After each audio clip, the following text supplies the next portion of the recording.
And I don't think you have to bring it all the way down just so we can show them that it's working.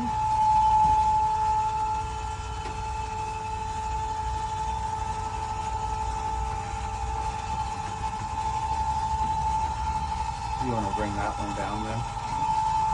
Yeah. Okay. Sorry. I just have it locked up. No, that's okay. I guess I was just showing that there was a bed there.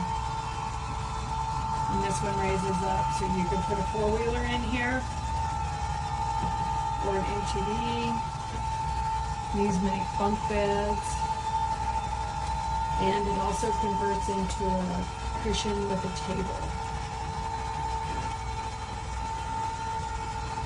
I think that's good. And here goes a second door.